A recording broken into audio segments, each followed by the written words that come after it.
Hi వర్స్, నేను మీ doctor M Z Askari MD Unani. నా ప్రాక్టీస్ వచ్చేసి నాంపల్లి హైదరాబాద్లో ఉంటుందండి. నేను Nandamuri Taraka Ramarao health university of Vijayawada నుండి ఎండి చేశానండి. గత 31 సంవత్సరాల నుండి నేను హైదరాబాద్లో ప్రాక్టీస్ చేస్తున్నాను. ఇవాళ నా టాపిక్ ఏంటంటే, చాలామంది మా దగ్గర రొటీన్గా వచ్చే చాలా క్వశ్చన్స్ ఉన్నాయి. దానికి అసలు ఇవాళ మేము తీసుకొని చెప్పడం జరుగుతుంది. ఇవాళ ఈ క్వశ్చన్ ఏంటంటే, ఎన్ని రోజులు ఒకసారి సెక్స్ చేయాలి సార్ అంటుంటారు. అసలు ఒక్క నెలలో పెళ్ళి కాలేదనుకోండి, మనం నిద్రలో దేవుడు ఏం చేశాడు, ప్రకృతి నిద్రలో స్ఖలనం అవుతుంది, night fall. 8 times 6 to 8 time నిద్రలో వీర్యం బయటికి రావడం జరుగుతుంది. మనం తింటే ఇది వేస్టేజ్ తయారవుతుంది కదా, ఇది దానికి బయటికి తీసేస్తుంది బాడీ. అలాగే మన బాడీలో కూడా వీర్యం కూడా ఉత్పత్తి అవుతుంటుంది. అది మనం సెక్స్ అయినప్పుడు ఎలా బయటకు వస్తుందండి? అసప్రయం చేయట్లేదు, సెక్స్ చేయట్లేదు, ఆ వీర్యం బయటికి రావాలి కదా. ఆ ప్రకృతి ఏం చేసిందంటే, నిద్రలో స్ఖలనం చేసి ఆ వీర్యం బయట తీసేస్తుంటుంది. దీనికి అర్థం ఏంటంటే, ఒక్క నెలలో కనీసం ఒక మనిషి 8 సార్లు అయినా సెక్స్ చేయాలి, వారానికి 2 సార్లు సెక్స్ చేయాలి. ఎక్కువ కూడా చేసుకోవచ్చు, కానీ సమస్యలు వస్తాయి. యునాని సైన్స్ చెప్తుంది, నేను నా వ్యక్తిగత అభిప్రాయం కాదండి. ఇప్పుడు మోడర్న్ సైన్స్ కూడా అదే చెప్తుందండి. మోడర్న్ సైన్స్ ఏం చెప్తుందంటే, ఒకసారి వీర్యం బయటికి వస్తే మళ్ళీ ఎంత క్వాంటిటీ వీర్యం మళ్ళీ బాడీలో ఉత్పత్తి అవ్వాలంటే 4 days పడుతుంది మినిమం. ఆ క్వాంటిటీ పిగ్మెంటేషన్, ఆ వైట్ తెల్లటి పదార్థం వీర్యం ఆకారంలో బయటికి వస్తుంది కదా, మళ్ళీ అంత వీర్యం మన బాడీలో ఉత్పత్తి అవ్వడానికి 4 రోజులు పడుతుంది.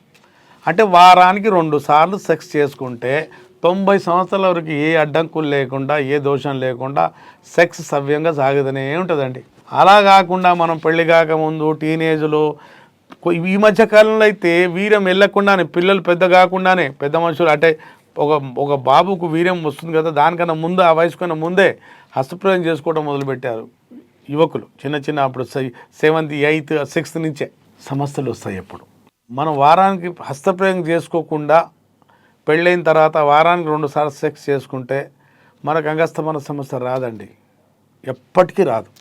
కానీ పెళ్లి కాకముందు సంవత్సరాల తరబడి హస్తప్రయోగం చేసుకోవడం, పెళ్ళైన తర్వాత ఎక్సెస్ సెక్స్ చేయడం, బాగా రోజుకు 2 సార్లు 3 సార్లు చేయడం, లేదా రోజుకు ఒకసారి చేయడం, అదే పని కంకణాలు కట్టుకొని అదే పని చేయడం వల్ల అంగస్తంభన సమస్య వస్తుంది. యునాని సైన్స్ ఏం చెప్తుందంటే, అతిగా హస్తప్రయోగం చేసినా, అతిగా సెక్స్ చేసినా, సెక్స్ చేస్తూ ఆపేసిన, భార్యతో 2 సంవత్సరాలు దూరం ఉన్నా కూడా మగతనం పోతుంది.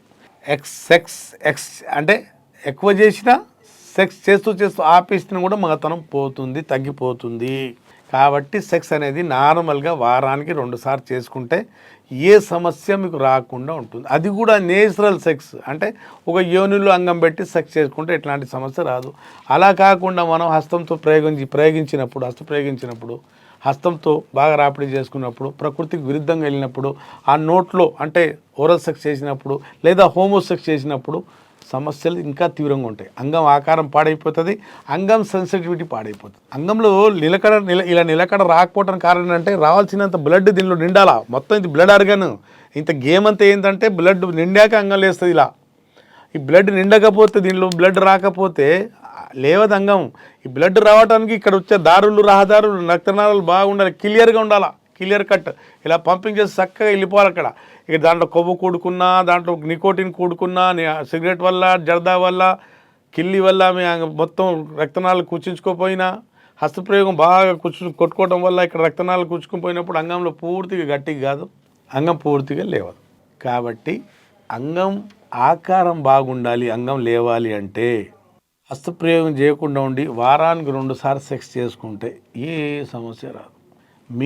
మీరు ప్రకృతికి విరుద్ధంగా వెళ్ళేసి మీకు కొన్ని సమస్యలు వచ్చి మీరు పైన పడ్డాయి అనుకోండి, అంగస్తమన సమస్య అయినా, సైజ్ తగ్గిపోయినా, సైజ్ చిక్కుపోయినా, అంగం ఆకారం పాడైపోయినా, వంకర అయిపోయినా, సెక్స్లో టైమింగ్ తగ్గిపోయినా, సెన్సిటివ్ పెనిస్ అనే సమస్య వచ్చినా, ప్రీకమ్ అనే సమస్య వచ్చినా, సంతానం లేమి సమస్య వచ్చినా, వీర్యం తగ్గిపోయినా, వీర్య కణాలు తగ్గిపోయినా, ఇవన్నిటికీ మా దగ్గర శాశ్వత నివారణ ఉంటుందండి. చక్కటి పరిష్కారం, శాశ్వత పరిష్కారం. అంగస్తంభన సమస్యకు, ప్రీమ్యాచుర్ ఎజాకులేషన్ సమస్యకు మా దగ్గర శాశ్వత నివారణ, యునాని మందులు ఒక్కసారి వాడుకుంటే మళ్ళీ సమస్య రాకుండా, మీ దరిదాపులు రాకుండా ఉంటుందండి. బాగా మీరు రాణించవచ్చు, సెక్స్లో టైమింగ్ పెంచుకోవచ్చు, పవర్ పెంచుకోవచ్చు. షుగర్ వల్ల వచ్చిన అంగస్తంభనం కానివ్వండి, హస్తప్రయోగం వల్ల కానివ్వండి, లేకుంటే ప్రోన్ మాస్టర్బేషన్ బోర్లో పండుకుని అంగానికి బెడ్తో రాపిడి చేసి వచ్చిన సమస్యను కానివ్వండి, ఓరల్ సెక్స్ వల్ల వచ్చిన, హోమోసెక్స్ వల్ల సమస్య వచ్చిన హస్తప్రయోగం చేయడం వల్ల వచ్చిన ఈ అన్నిటికీ మా దగ్గర చక్కటి పరిష్కారము, శాశ్వత పరిష్కారం యునాని మందులతో. ఒక్కసారి వాడుకుంటే మళ్ళీ మళ్ళీ వాడుకోవాల్సిన అవసరం ఉండదండి. మీరు విన్నారు కదండి, మీలో ఇట్లాంటి సమస్య ఉంటే నాకు సంప్రదించండి. శాశ్వతంగా ఈ సమస్యతో బయటపడవచ్చు. అప్పటి వరకు సెలవు. Sir, one life lesson what medicine has taught you. Whatever you can do without expecting. But I really believe మన పాజిటివ్ యాటిట్యూడ్ ఉంటేనే మనం ఏదైనా సాధించగలం. గట్ ని మనం కరెక్ట్ గా డీల్ చేసినట్లయితే అది మనకి పాజిటివ్ హార్మోన్స్ ని రిలీజ్ చేస్తుంది. షుగర్ వచ్చిన వాళ్ళ పరిస్థితి ఏంటి? పొట్ట దగ్గర పెరిగితే దాన్ని ఆండ్రాయిడ్ అంటారు, ఆండ్రాయిడ్ ఫోన్ కదా. అసలు థాట్స్ ఎందుకు వస్తాయి? బ్రెయిన్ డెడ్ అంటే దానికి ప్రపంచం అంతా కూడా కొన్ని నిర్దిష్టమైనటువంటి లక్షణాలు ఉంటాయి. మానసికంగా ధైర్యంగా ఉంటే క్యాన్సర్ జయించవచ్చు. You are a doctor for a cause, sir. అంతే. వాళ్ళకి వచ్చిన ఆదాయం కాకుండా ఫ్రీ సర్వీస్ ఎంతమందికో చేస్తుంది.